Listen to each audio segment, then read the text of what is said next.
ഒറ്റ സംഗതി വരികയാണ്. അഹ്ലുസുന്നത്ത് വൽ ജമാഅ എന്ന് പറഞ്ഞാൽ എന്താ ഈ അഹ്ലുസുന്നത്ത് വൽ ജമാഅ? സുന്നത്തി റസൂലില്ലാഹി വ ജമാഅത്തി സഹാബ. റസൂലിന്റെ നടപടി, സഹാബത്താകുന്ന ജമാഅത്ത് ഏതെങ്കിലും ജമാഅത്തല്ല. അവരാരാ? അവരെപ്പറ്റി അല്ലാഹു ഖുർആനിൽ പറഞ്ഞു, റളിയല്ലാഹു തആല അൻഹും വറളു അൻഹു. അവരെ തൃപ്തിപ്പെട്ടു. അല്ലാഹു പൊരുത്തപ്പെട്ട കക്ഷികൾ. അല്ലാഹു പൊരുത്തപ്പെട്ട കക്ഷികൾ എന്ന് പറഞ്ഞാൽ പിന്നെ വേറെ ആരെ പൊരുത്തം അവിടെ വേണ്ടല്ലോ, ഒരാവശ്യമില്ല. വറളു അൻഹു. അതൊക്കെ നീട്ടി പറയുകയാണെങ്കിൽ കുറെ പറയാനുണ്ട്. ഇതൊക്കെ പണ്ട് ഞാൻ പറഞ്ഞതാണ്, ഇപ്പോഴൊന്നും പറയാനുള്ളതല്ല. പിന്നെ ഇന്ന് പല ആരാത്തുകളും ഉണ്ട്.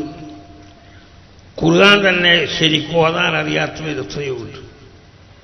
ആ ഖുർആനും കൂടി നമ്മൾക്ക് മനസ്സിലാക്കാവുന്ന ഇതും അതിലുണ്ട്.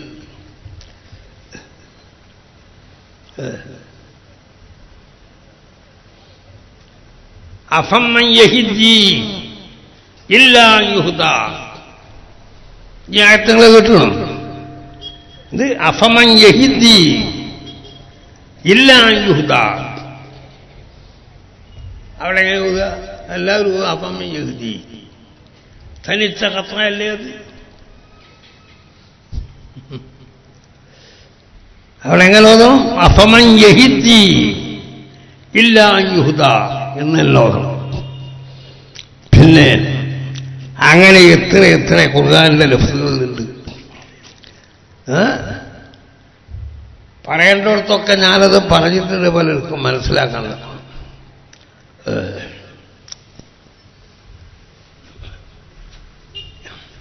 ഞാൻ ആലോചിച്ച് നോക്കുന്ന ഇപ്പം കുറെ പുതിയ ആരാത്തുകളൊക്കെ വന്നതുകൊണ്ട് ദോഷമല്ല, കുറെ ഗുണം കൊണ്ട്. ദോഷമൊന്നല്ല, ഉള്ള പോലെയുള്ള ഖിറാത്ത്, ശരിയായ ഖിറാത്തിൽ ഓതുന്ന കാര്യങ്ങളുടെ ഖിറാത്തും മതിയെന്ന് മനസ്സിലാക്കാൻ കഴിയും.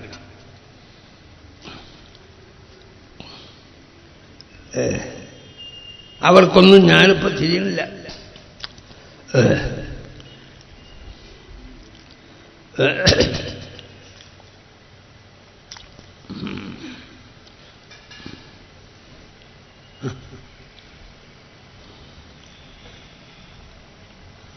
ഖുർആനിന്റെ ശരിയായ നിരക്കുള്ള തജ്വീദോടുകൂടിയുള്ള ഖിറാത്ത് ശരിക്ക് പഠിച്ചാൽ തന്നെ എന്നുള്ളതാണ്.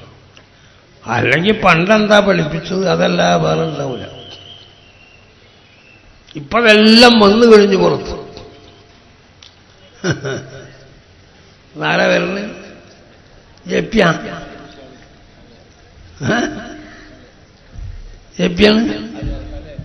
ആ, നല്ലതായി.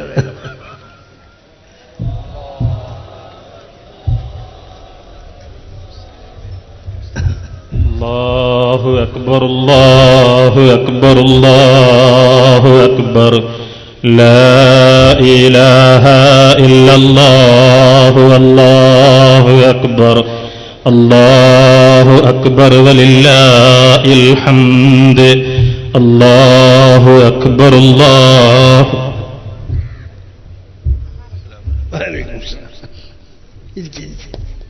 ഇവിടെ തന്നെ ഇരിക്കും.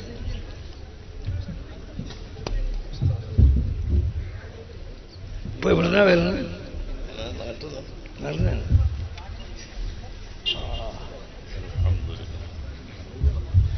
ഇതൊരു ചെറിയ നാടല്ല, ഗ്രാമമല്ല, കുഗ്രാമാണ്.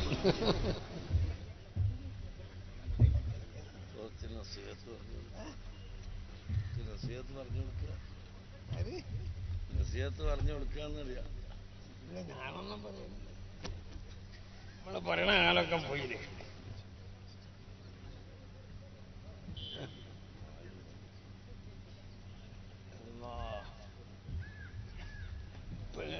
കാരണം അല്ല, ഞാൻ വണ്ടിക്ക് ട്രെയിനിൽ നിന്ന് കാസർഗോഡ് കുറച്ചൊരാക്കണം.